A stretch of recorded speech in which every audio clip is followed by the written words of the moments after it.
this part makes me emotional because it's my teammates. Um sorry. I do the same thing. Sorry. Those teammates that were at my house, they're the ones that saw me like that, and I can't even imagine what that was like for them, to literally have to save my life.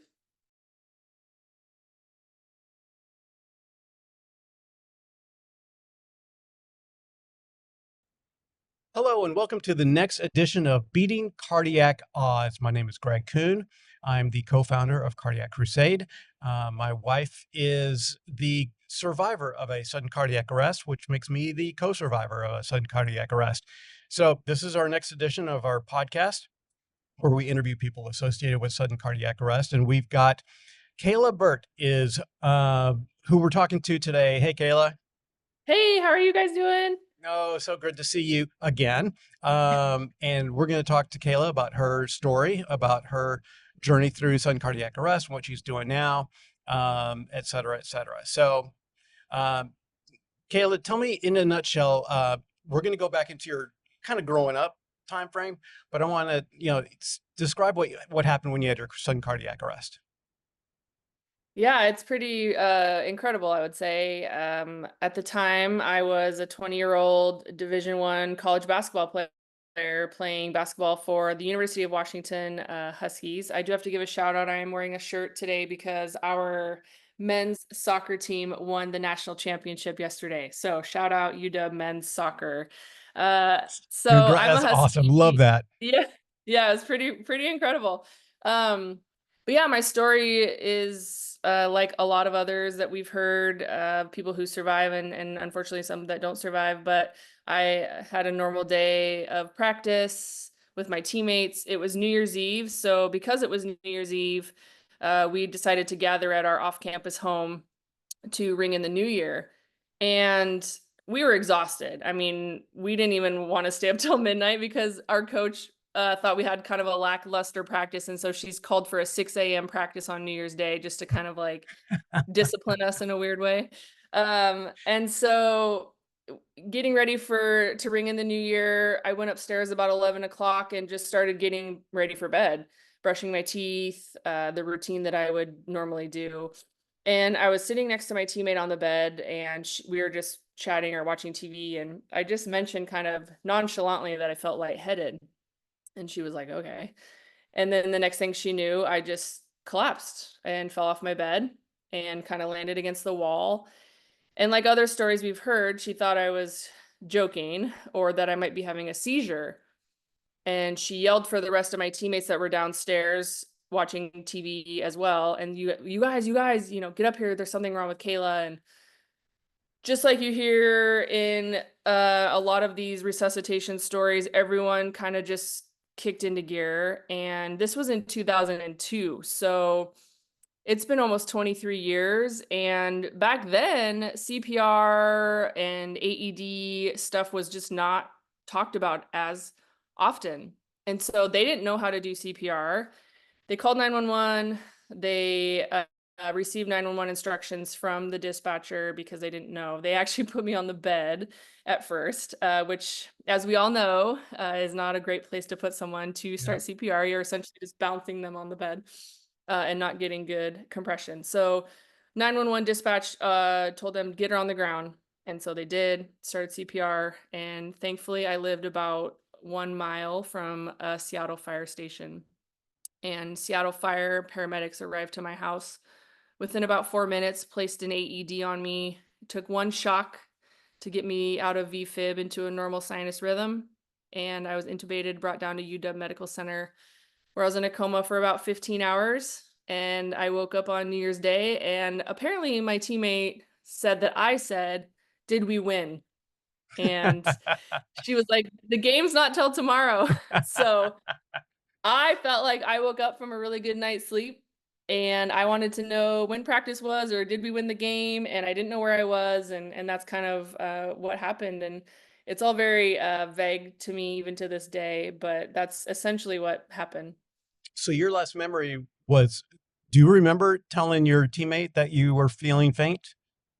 I do not. My last memory was actually I'm kind of I can be annoying and kind of a jokester with my friends, and the last thing I remember was being downstairs and we were all sitting there watching TV. So some of us were sitting on the couch and then some of us were sitting on the floor like in front of me. So I was like taking my foot and sticking it in my teammate's hair and just being really annoying and bugging her. She was like, "Stop, stop, stop." And that was the last thing I remember. So I don't remember ever being upstairs. Any idea how long before you had your sudden cardiac arrest that was? That's a really good question. I don't think that I actually do know that time frame. I want to say it was probably at least an hour, Oh, wow. So but it's I don't. you had a good little chunk of time. I mean, there's, I'm good friends with some SCA patients that, they don't remember the last year and a half, you know, Yeah. and with Julie, my wife, she remembers absolutely to the point where she collapsed. Oh, wow. And right, yeah, it's kind of crazy, but she is literally like she fainted because she felt faint. She was putting her arm out to her friend's shoulder. They were talking outside our local high school, and that's the thing she remembers. And then she remembers waking up in the ER. And Wow. so, yeah, so zero memory loss on, but again, you've if you got 100 cardiac arrest patients, you've got 100 different reasons they went into sudden cardiac arrest, and you also have 100 different um, outcomes or situations, because everyone is a little bit different. Right. But so okay, so you go to the hospital, but you mentioned you're 15 hours into a coma. That was a medically induced coma. So I think from what I understand, I was just in a medically induced coma because they had given me all the meds to intubate me, essentially like, these like partial paralytics. So I think it was just like a medically induced. And then, back then, like I said, they didn't know if I was gonna wake up like cognitively intact. There was not a for sure known downtime of like not receiving oxygen and what that time frame was. And so, how was I going to be neurologically when I did, if and when I did wake up? And so I think that 15 hours, especially particularly for my family, I can't even imagine what that was like for them just waiting. And then it was just like this slow wake up. And it was like I just took a really good nap and I just kind of opened my eyes and I don't remember any of this. Of course. My parents told me basically I just woke up and was just kind of like, hey, good morning. And they were basically like, do you understand what you have been through in the last, 24 hours? So Yeah, when Julie woke up from her cardiac arrest in the ER, she was like, um, "I've got a hair appointment at 3 o'clock." yeah. So I mean, I wanted to play basketball, so I get it. I was like, did we win? Like, that's all I really cared about at the time. totally. Oh my God, that's awesome. Okay, so 15 hours, you come out of your coma, um, and you've got to be in the hospital for another week or what X number of days. You get an ICD implanted. So tell me about post, coming out of the coma and then your hospital stay. Yeah, so during that time, it was just kind of like, why did this happen? So, series of testing, understanding what this all meant for my basketball career. Because at the time, I mean, this is a big story where young person goes down, her teammates are the ones that save her life, and we were a good basketball team. So we were already in the news for just being good. And then this comes along, and it was like this story that was just like incredible for our community, and so there was a lot of attention around it. And I think initially it wasn't really understood why this happened. I mean, structurally, my heart looked normal. My EKG was showing that it was normal. And so it was just this big question mark of why. And so I think for the first few days, it was a lot of discussions that I, again, don't remember of what do we do now? And do we put in an ICD? And if we do, basketball is done. And so there was that whole aspect. And I was in the hospital for I think I want to say like a total of 6 days. And I think maybe on the fifth day I did end up getting the ICD. It was essentially like you had a cardiac arrest. We don't know why. And if it happens again, we want you to be protected. And it was a mutual decision between my family and myself and the university. Well, And you've it was you've got. also, Go ahead. yeah. Go ahead, please. Just basically, it was also known at that time that I did have to retire from playing.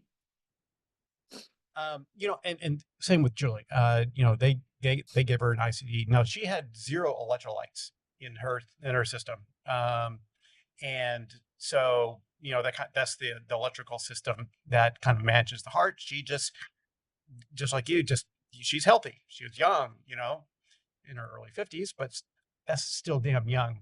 It's young. Hey, I'm approaching mid-40s, so I'm like, There you okay, go, yeah. baby. I'm not old. But she's got, and you have the best safety net. When I started learning about this whole thing, I was like, how how can I get one of those? I want Yeah, one of those things, and because right now I'm home alone. If yeah. literally if I have a cardiac arrest right now, I'm gone. There's there's the dog downstairs, and so, but you and many others who have an ICD really do have the best safety net. But we're going to go Mhm. into what happened in later on. I do want to go and just back up into high school. So you played basketball in high school, obviously, right? Mhm. Yeah. Okay. Tell me about your high school experience, please. Yeah, I basically been playing basketball since I was in 3rd grade. I was always a little bit taller than some of my peers, and I also played soccer, and I excelled at both, but basketball just kind of took the lead and really started focusing on that playing year round in high school. But yeah, I went to at the time smaller school, Arlington High School. It's grown so much since I graduated. But yeah, small town. We had great teams every year. Went to state all 4 years. Really started getting heavily recruited pretty early on in my high school career to play post high school. So knew my future was bright in that aspect, that I was likely going to get to play beyond high school for a university. And so I took it very seriously. And, I had a great career. I made a lot of great friends, and we never won state or did well in state, but we made it to state every year. So that was fun. And then your transition from high school to college. There, you were recruited. Tell me about that. Yeah, I started to get really heavily recruited. I mean, honestly, I remember as early as 8th grade, starting to hear from college coaches. But as the recruiting process went on, it was pretty overwhelming. We didn't have social media. We didn't really use email. It was all faxes, which and handwritten letters. So I would get faxes to my hotel where I was staying and playing in tournaments from college coaches saying, "Hey, we're here to watch you and we hope you have fun." And, basically like, we're here. And so the recruiting process did get pretty overwhelming for me. I remember just being like 16 years old, and I would just be like hanging outside, washing my car, and my phone would ring. And I look, and it's like a number I know it's a college coach. And it was hard for me sometimes to answer those calls and small talk some of those coaches, because deep down, when it came down to it, when I was being recruited by the University of Washington, it was pretty clear that I really highly wanted to go there, basically. I grew up a Husky, my family lives close by. And so the thought of playing for my hometown university was just kind of a dream come true. And once I made the commitment to UW, it was such a relief to just be like, okay, everyone, I'm going to UW. Like, we're done with this process. And then, yeah, I was just grateful to be close to home and have my family be able to come to my games. Beautiful. So you start playing, and as a freshman, did you just jump right in? Yeah, I believe my freshman year, I initially came off the bench. I did have an unfortunate injury early on in my freshman year. I had a stress fracture in my foot, Hmm. and so I missed like 7 games early on. But really did emerge later in my freshman year, and kind of ending in my freshman season, going into my sophomore year. That summer, particularly, I just knew that this sophomore year was going to be really huge for me, and just really focused on getting better. I was in the weight room, just trying to get stronger. All the things that I knew would be beneficial to my upcoming sophomore year. Excellent. Okay, so what year did you have your sudden cardiac arrest? What year? Sophomore year. Your sophomore year. Okay. Yep. Okay, so you have hit the ground running your freshman year. Have a great year. Mhm. New Year's of your sophomore years when you have a sudden cardiac arrest. Yes. We're halfway through the season. And tell me about what happens the second half of the season. And this is revolving your basketball career, your teammates at school, etc. Yeah, so when my cardiac arrest happened, I was a starting guard. I was one of the starters. It was just I was in the literal prime of my career, just athletically, conditioning wise. I was in really good shape. I mean, just all the things that you wanted to be as a basketball player. I was shooting the ball really well. All the things that I was, really working toward to get to that point. And then this happens on New Year's Eve. We're halfway through the season, and this part makes me emotional because it's my teammates. Um, sorry. I do the same thing. Sorry. Those teammates that were at my house, they're the ones that saw me like that. And I can't even imagine what that was like for them. To literally have to save my life. They weren't prepared for that. They didn't deserve that. But I'm obviously so grateful that they were all there. But then for them, like after this all happened, like they had to continue to focus on school and play the games. Um, Obviously I survived and they're heroes to this day. But they're the ones that had to continue the season and play in those games when I know their hearts were really heavy and it was very emotional. I think the next game after my cardiac arrest, I don't know if it was the next day or maybe a couple days after. I think they played UCLA at UCLA and just got destroyed by like 26 points. Like they were exhausted. They hadn't slept. It was just a very emotional time. So they play UCLA, they get completely crushed. I'm listening from the hospital bed. I'll never forget this. And then there's a day in between the games, and then the next game is USC at USC. And USC was good. They're always good. They've always been good. But we go down there, and my teammates, I'm listening on the radio from the hospital room, and they go out there and force the game to go into overtime, and then they ultimately win.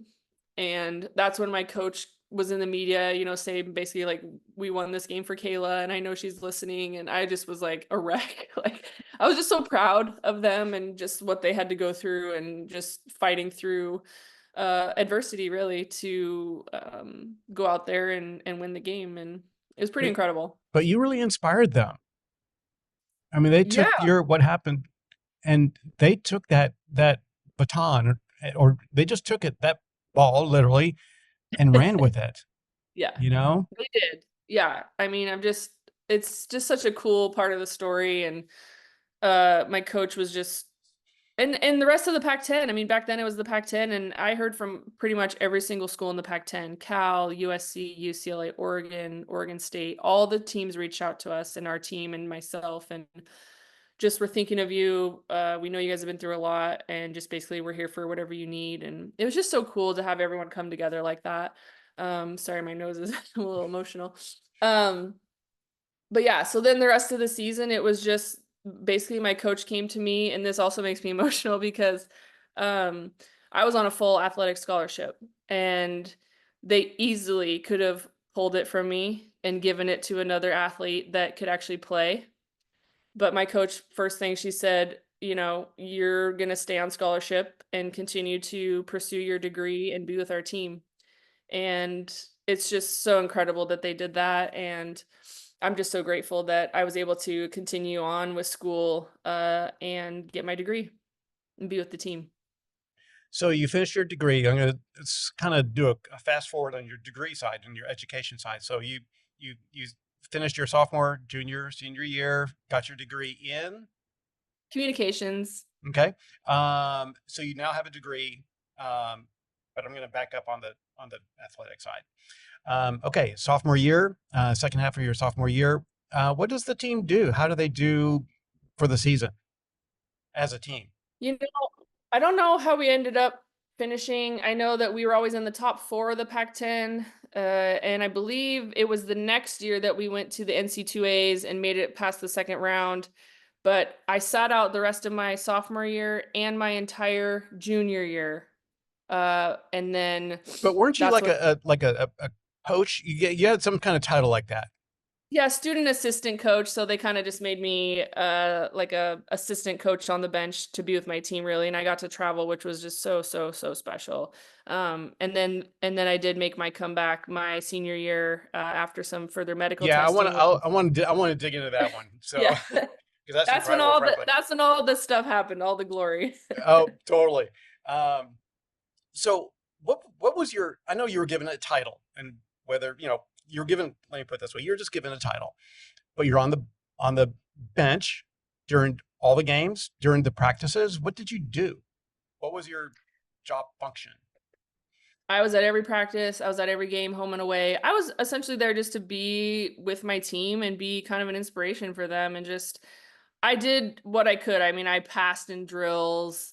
I, you know, just kind of like was a presence really. I mean, I think that my coach thought it was so important that my presence meant a lot to the team and to continue that, and so that was the big part of it. But I rebounded, I would pass, I didn't do anything physical, but I basically kind of inserted myself wherever I could to help and be a listening ear and or give advice when needed, because by that time I was considered a leader of the team and I knew our system and people could come to me with questions. I knew the plays, I knew everything, and so um, I was just kind of a sounding board in that way, but I just wanted to be there for them like they were there for me.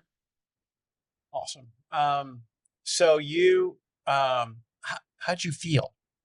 Were you strong? Was your endurance? That was the hardest part. Like, I had a cardiac arrest, but I felt physically, emotionally, and mentally the same. Like, I just got a good night's sleep and I was like, and so that was the hardest part for me. I knew I could run, I knew I could lift weights, I knew I could play basketball, but yet I knew that I had a cardiac arrest as well and that that was no longer safe for me to do for unknown reasons. Um, but I did get further testing done. I was originally diagnosed with long QT syndrome, Oh, okay. and that was like my initial diagnosis. And so I flew back to the Mayo Clinic with my mom, and some people thought we were like doctor shopping to see if I could just play basketball again, but that wasn't it at all. We literally went to the Mayo Clinic to see the world-renowned long QT specialist to see, okay, we have long QT. What does this mean for the rest of Kayla's life? She's only 20 years old. Like, can she have kids someday? Can she lead a normal, can she work out? Can she, like, it was just more so to pursue what kind of life I was going to live with long QT. And so when I went back to the Mayo Clinic and saw Dr. Ackerman, he put me through all of his tests. And this is like the leading doctor in long QT. And he's like, you don't have long QT. No, no way. Yeah. So that's when it sparked an interest in my mind. They're like, you don't have long QT. We can't find anything wrong. And so in my mind, I was like, well, then can I play basketball again? And so that's when that whole conversation started Got it. of a possible return. And then it turned into more of like a legality thing because I did have the device. It wasn't heard of that someone came back and played with a defibrillator, especially at the NCAA level. Um, and so there was a lot that went into that that were behind the scenes of And legality. who said you couldn't play after you're halfway through your sophomore year? Who That's a what? good question. I think there were differing opinions with doctors. We have one that's a little more conservative in Seattle, and then one that's kind of saying, well, I can't find anything wrong. At the time of her arrest, she was sitting on her bed. She wasn't playing. And so she has the device. Maybe it's okay if she gets to like make her own decisions about her life and her destiny and what she wants to do. That's kind of where it went. It wasn't necessarily like one is saying yes and one is saying no. I think when I initially had the arrest, it was just kind of like, okay, basketball's done. Like you had this happen and it was like a big thing. But then as time went on and further testing happened, it was like, oh, well, we can't really find a reason. And so maybe she would be fine to play. And so that's kind of where that all just came together. And then it involved like obviously the athletic department at UW, and there was lawyers and there was doctors, and then everyone agreed. I signed a paper and came back to play. So that was your second half of your sophomore year and your entire junior year. Yep. So now I came back to play, which was would have been my senior year. So The that beginning fourth, of your senior year. yeah, Okay. that's when I first came back, was the beginning of my senior year, but then I was granted a 5th year of athletic eligibility. Oh, okay. So, so I played that senior year for a full year with the defibrillator, with the device, had no problems. Played every game. And that's when I received all these award like recognition and awards. So that was like when I was nominated for an SB and best comeback, all these things happened, Jimmy V award, all these things happened. That was in 2005. So then now it's 2006. It's my 5th year. I got another year of athletic eligibility. I'm halfway through the season. We're playing UCLA again at home. And I had been in the game for about 4 minutes. My heart was kind of going, but no different than I'd already played a full season. So, 20 plus games, 30 games, no problems. I'm halfway through the last year, no problems. And then 4 minutes into the game, it's our first media timeout, and I'm sitting on the bench and I'm breathing hard, but normal. And then my coach is talking about our strategy, and all of a sudden I get a boom. And I was like, and I was conscious. So I So thought, you never lost consciousness. no, never Right. lost consciousness. My heart was racing, but like I had just been playing. And so I thought that like someone came out of the stands and just like pummeled me. I thought it was like a wild fan or something. Or then I thought like I was like, "Oh, did someone accidentally throw the ball at my chest like during a timeout?" Like, and then process of elimination, I realized that I had been shocked. And then I kind of panicked a little Were bit. your parents there? Yeah, so my parents are in the stands. They have no idea this is happening because it's a Right. timeout, so they're not like watching the bench.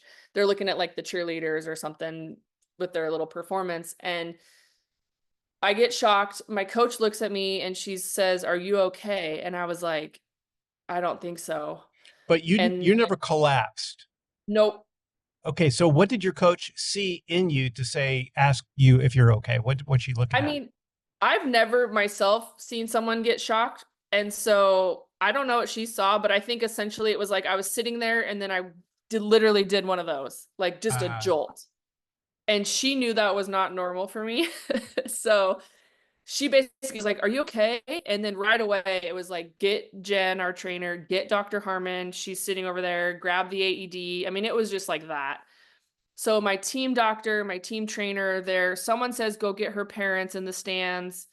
And they take me out in under the tunnel, under the arena. So and I've you're got my team walking doctor. fine, and you're Yep. walking, and okay, yeah. Yeah, I'm walking. I'm talking. My heart's kind of racing. And you remember all this? I remember all of this. Wow. Okay. Yeah. So I'm walking, talking normal, and then my team doctor, my team trainer kind of walking me out under the tunnel. And then about 1 minute after my initial shock, I got another boom and got a second shock. And then that's when they were like, "All right, call 911, make sure we have a backup AED." Because at that point, they didn't know if I was getting shocked like appropriately, or maybe I had been hit in the chest and my leads broke and it's shocking me inadvertently. They just didn't know. Because I had been playing completely fine for a year and a half, really. Sure. And so 911 was called, paramedics came, and literally the hospital is right across the street from our university. And I went to the hospital and no words needed to be spoken. I was fully prepared that if something happened to my heart when I was playing again, I would be done and I would be completely fine with it and at peace with it. And when I got shocked, it scared me so bad. I was like, I'm done. Like it didn't even need to be said. It was just known that I was Basketball done. was a So far second as far as importance with your life and your health. yeah, I just was like, I don't Totally. want that ever to happen again. So yeah, so I retired for a second time halfway through my 5th year. And so, any idea? Did they find out what caused the ICD to go off those two times? So I was in a ventricular tachycardia. My heart rate was 270, and they Oh don't know wow. why. They don't know why. They interrogated the device. Basically, it shocked me twice appropriately to get me out of that rhythm. And that was in 2006. And I haven't been shocked since. So, I'm not saying that 2 plus 2 equals anything, but Mhm. is it because maybe you got off the floor and you're on the bench, you're breathing heavy, and the situation just happened to be that it worked out that time for you to for that to happen? Yeah, it's hard to say. I mean, like I said, I'd already played in 30 plus Right. games at that same speed against the same kind of competition and in the same circumstances. Again, I feel like I don't know if lucky is the right word. I don't know the right word, but I was so happy to be in Seattle when it happened because we traveled a lot, and I'm so grateful to the university. I think really the reason that I'm alive is because of the University of Washington. I'm indebted to that whole place and the whole hospital system for the rest of my life. Awesome. Okay. So, um, how long are you in the hospital this time? I think literally I maybe stayed the night and then it was the next day I was home. I mean, I already had the device. They looked at it. They're like, we don't really know why you went into a VTAC, but it worked. It did its job. It does, right. Basketball's over. Like, keep taking your meds. It's just kind of, I think it was an overnight thing. It was real short. Got it. They didn't like replace the battery, or they didn't, check the leads and go back inside and or anything like that. I mean, I'm assuming they looked at everything just to make sure that nothing was broken or whatever, but I think once they were able to interrogate the device, they saw that my heart rate was 270, which as we all know is not normal. And Yeah. so it worked and did its job and Did was its job. doing what it was meant to do. That's why you have it in there. Exactly. I had a question. Oh, have you had a replacement? Oh yeah. I think I'm on my fourth one. Fourth already? Yeah, so mine are like 7 to 10-year batteries. So I Yeah. believe my first or maybe it was my second one. The second one I had was recalled. That's why it was so short. Like the actual model, the device was recalled. So they said, okay, we got to bring you in and put in a new one. And so then that was my third one. And then they wanted to put in my fourth one because I was looking to get pregnant with my second daughter. And they said, your device is likely going to need to be changed while you're pregnant. And we don't want to do it while you're pregnant. So let's do it before. So I think I got my last one in 2019, and then I'm due again in about 3 years. Yeah, Julie's on her second ICD. The first one had a 7-year lifespan, and this next one has a 14-year lifespan. Lovely. I've exactly. And hers is Yeah. right. Is yours right here? Yes.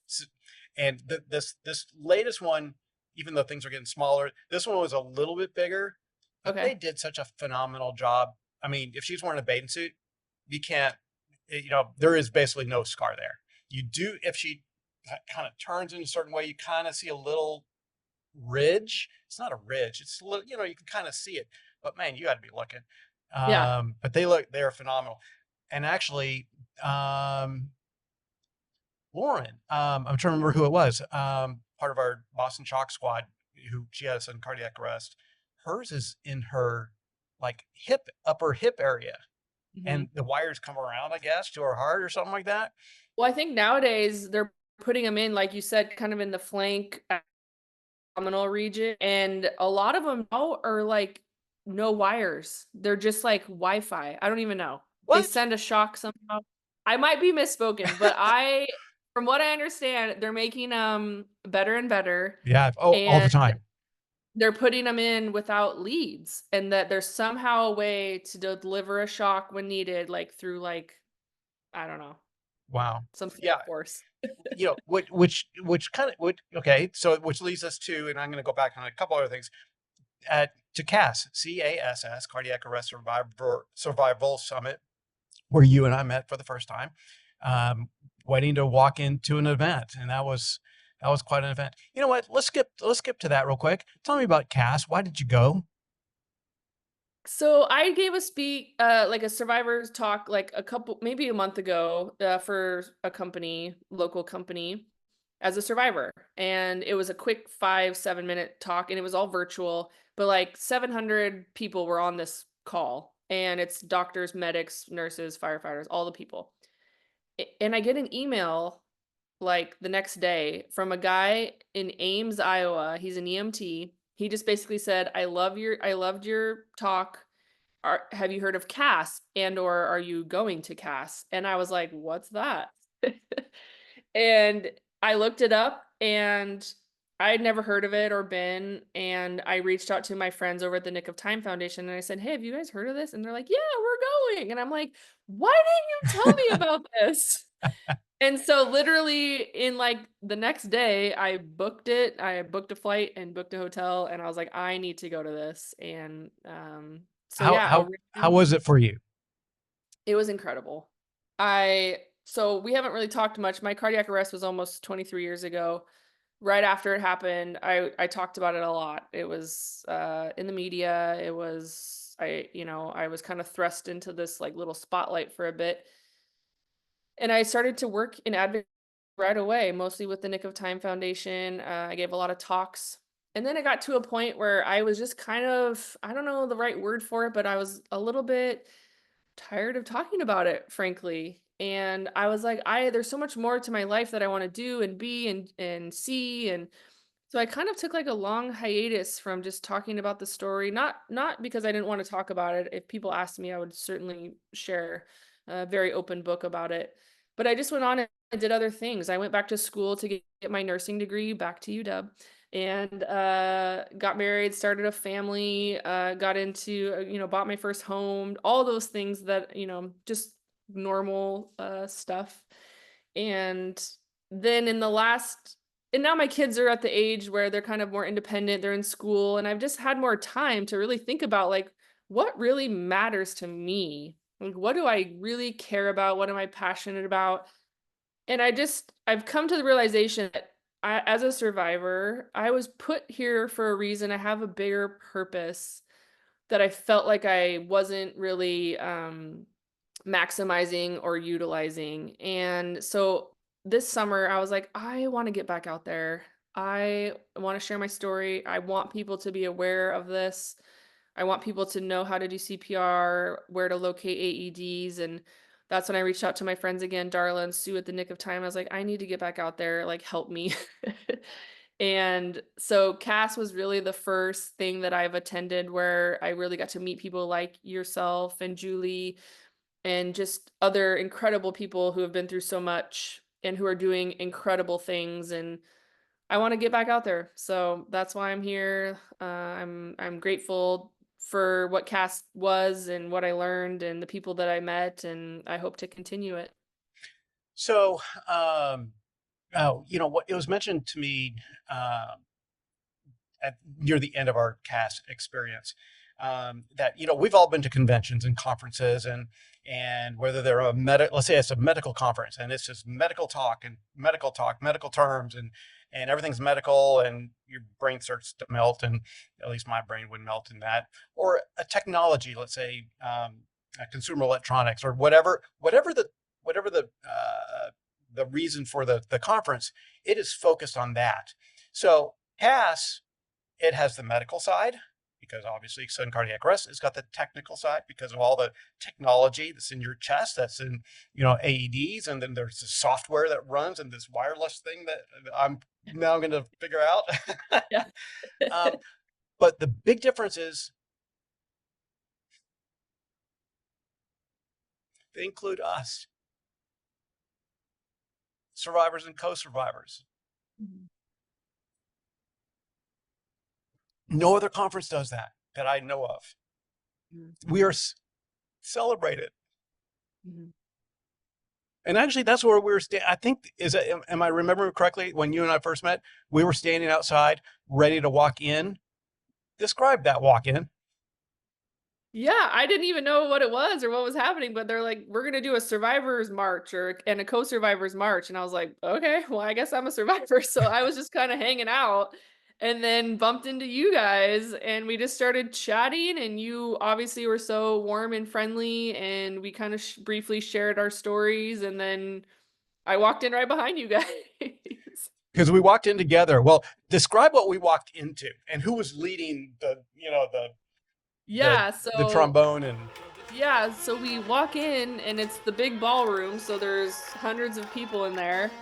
And then we all, co-survivors and survivors, start to walk into this event and someone's playing the trombone and we're walking behind. The Saints go marching in, yeah. And so it was just a cool celebration. I mean, we got our hands in the air, we're waving to everyone, and I've never experienced anything like that, and to be around so many survivors and co-survivors was, beautiful and overwhelming, but mostly beautiful, and I was just so, so thankful for the opportunity to meet so many incredible, wonderful people. Yeah. No, it was incredible. So, okay. Um, um, Tell me about Nick of Time. Mm. They're so lovely. So, Nick of Time is named after Darla's son, Nick, who was 16 years old and no prior history of any cardiac stuff or warning signs, and died in his sleep from a heart condition he didn't know he had. He was a football player, and Darla got the phone call that basically her son had passed away. And obviously, as a parent now myself, I cannot even imagine what she went through.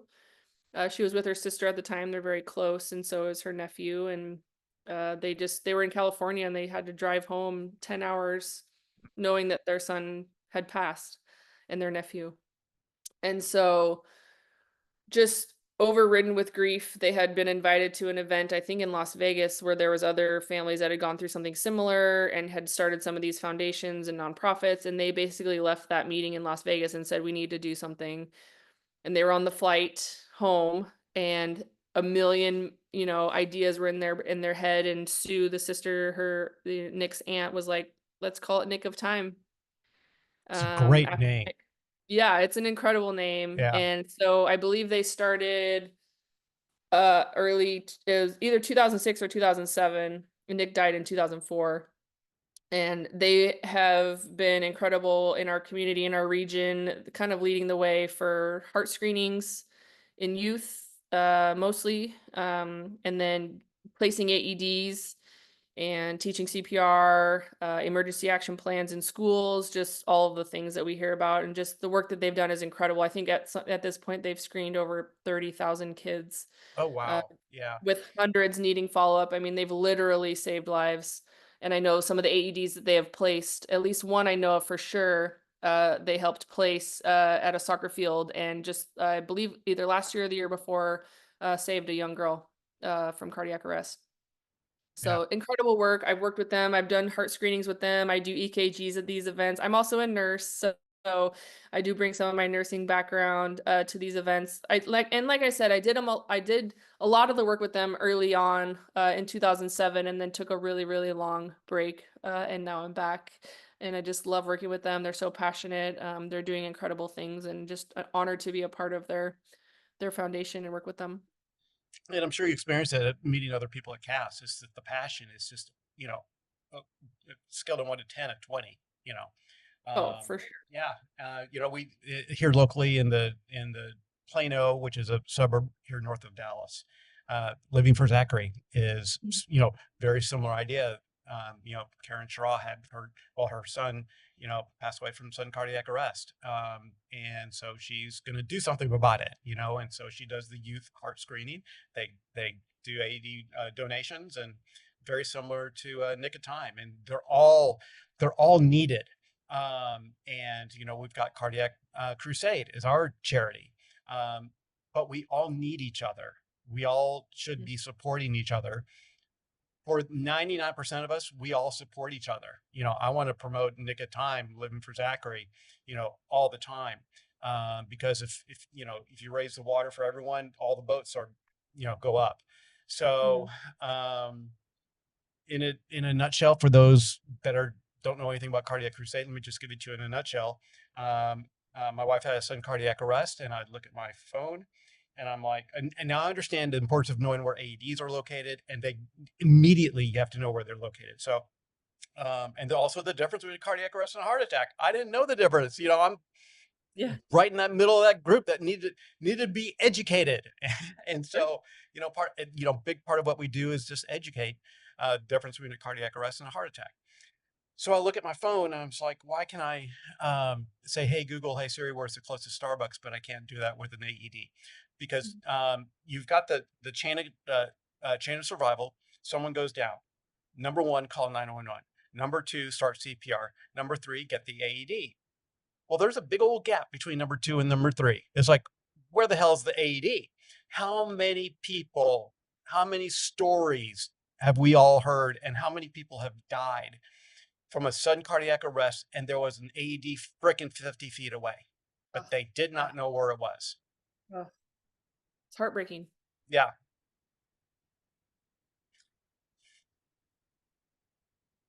that's what drives me. Hmm. So we have a very narrow, I guess, mission statement for Cardiac Crusade.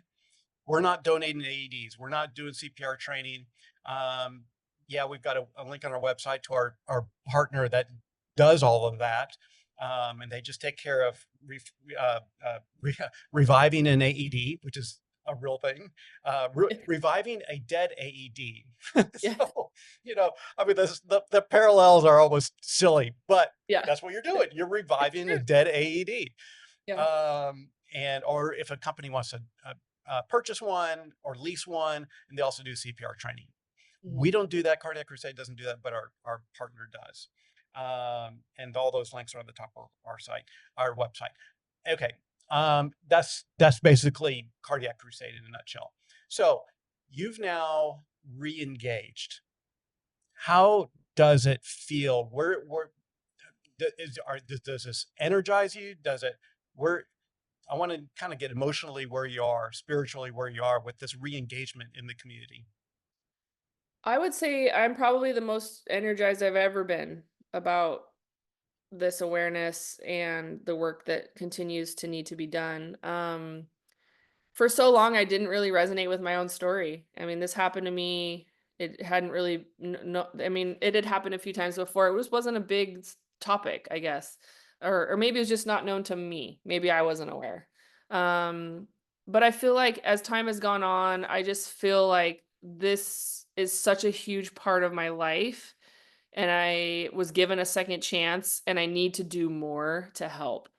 And so that's where I'm at. I'm still kind of finding my footing of like how I can be the most helpful, because I'm not starting a nonprofit. I'm not, you know, I'm not doing AED placements or necessarily CPR training. And so far I think where I could maybe help or fit in is to just really share my story, and that these things happen to, it doesn't matter how old you are, it doesn't matter um, where you live.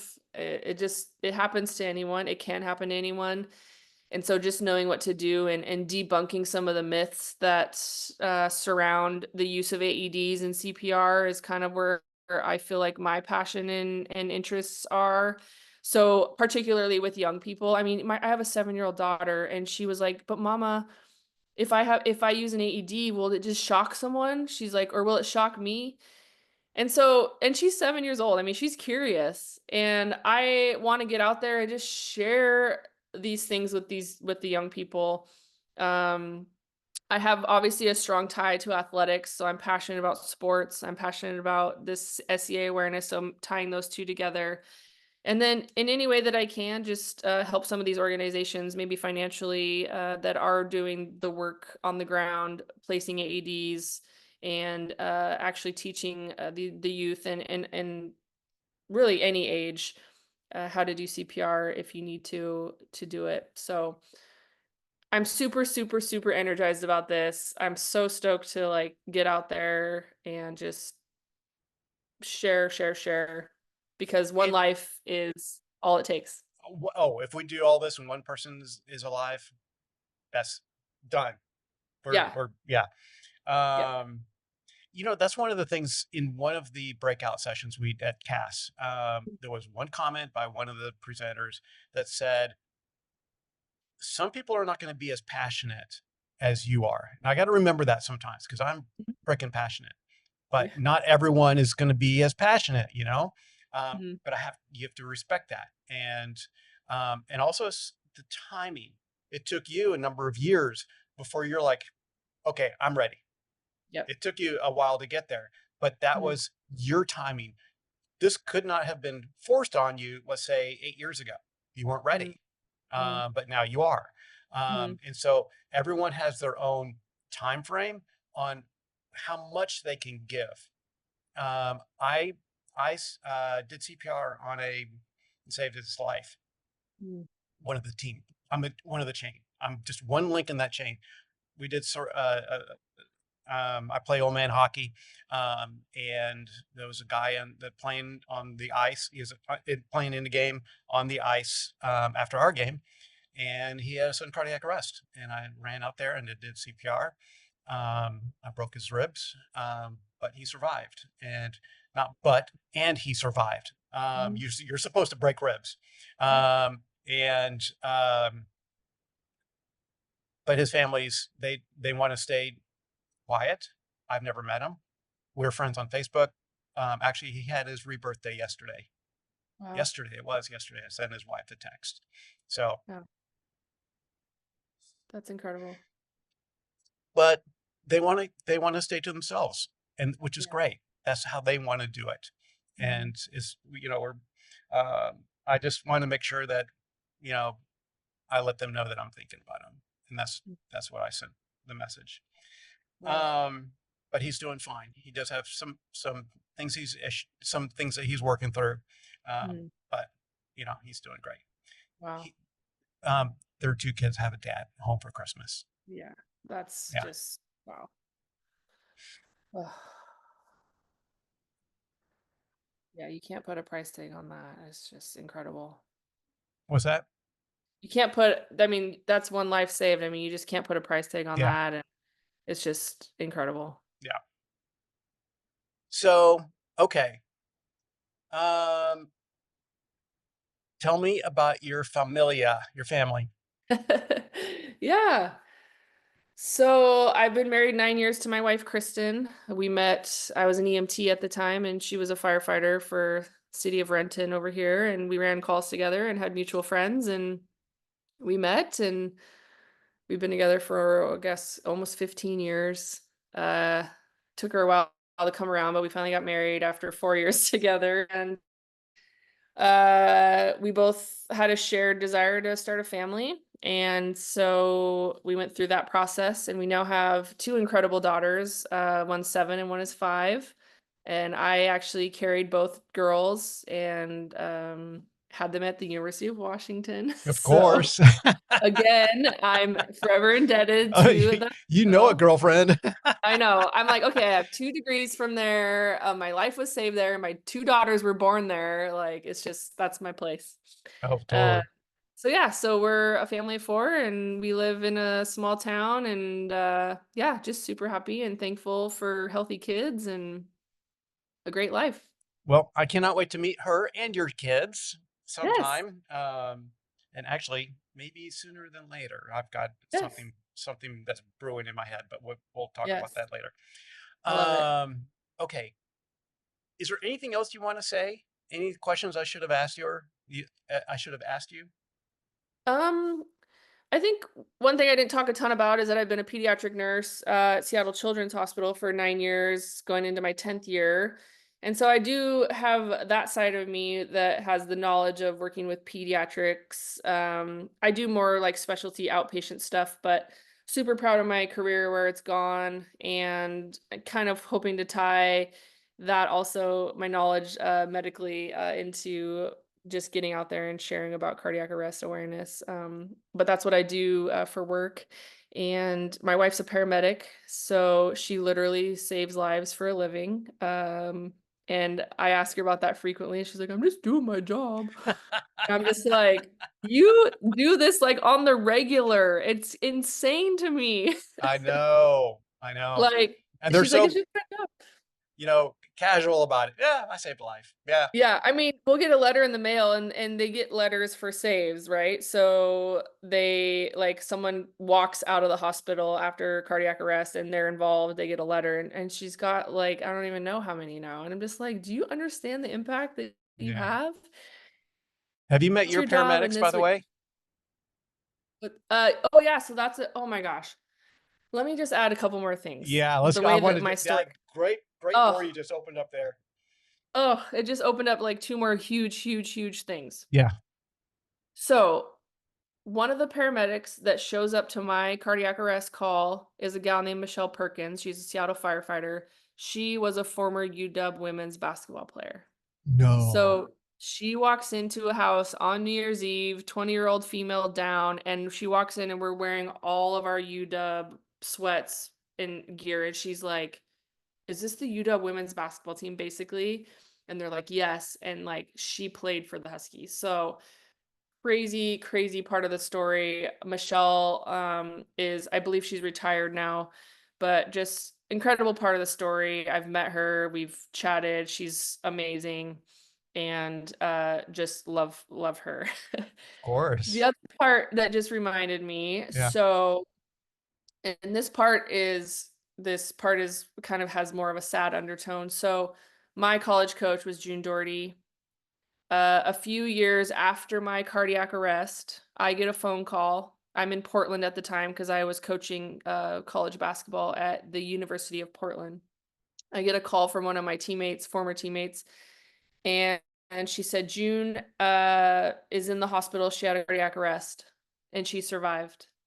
She was going to a cardiac clinic with her daughter. Happened to be home sick from school that day. Was with her. She pulled into the clinic, put her car in park, and slumped over the wheel, and Oh my her daughter gosh. ran inside, got the staff, they revived her.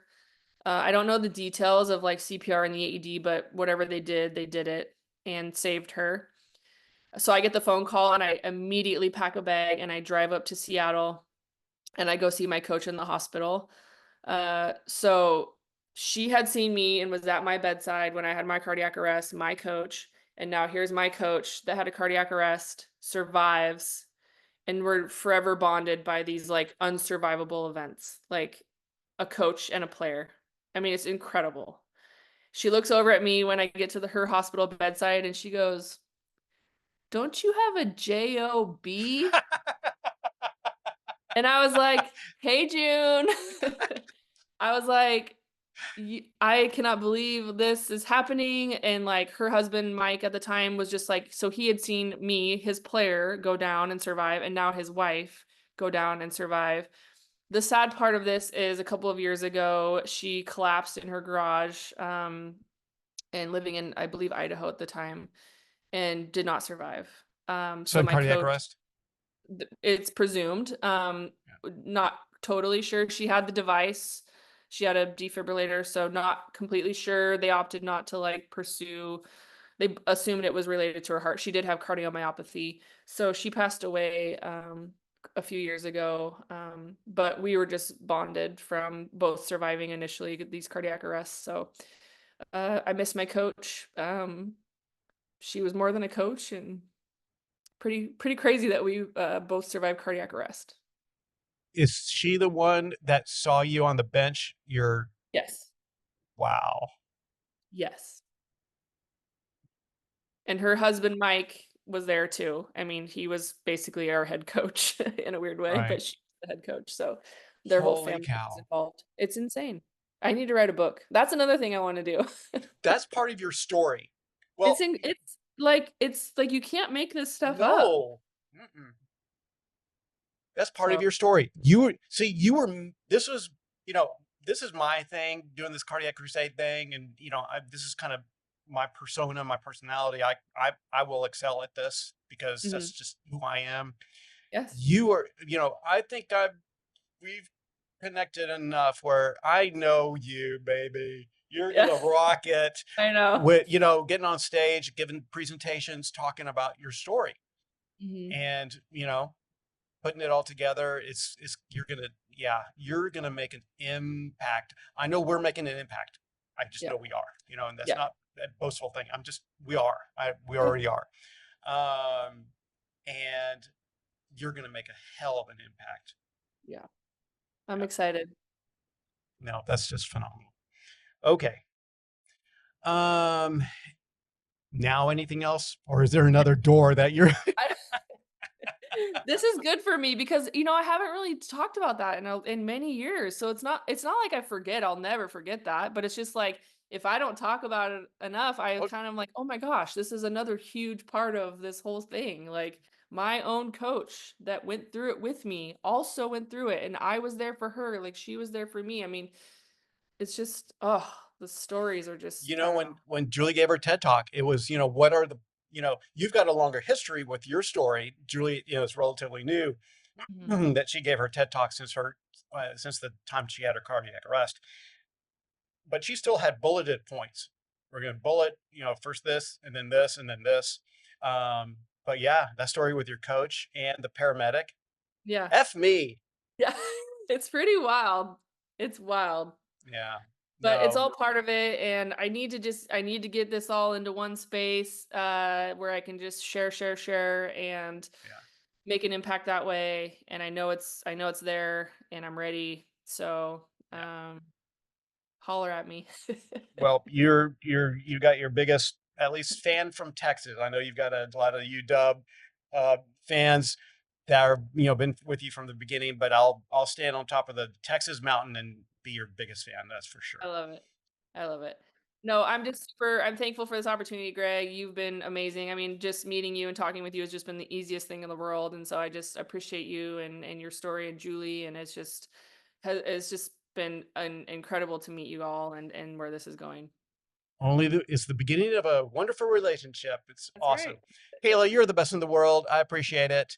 Thanks, Greg. And I look forward to furthering the conversations. We got more to do ahead of us. So I appreciate it. I We'll see you couldn't next agree time. more. Yep. Yes, I couldn't agree more, and I really appreciate you, Greg, and I hope you have a great rest of your day. Thank you. You too. All right, Greg. Bye-bye.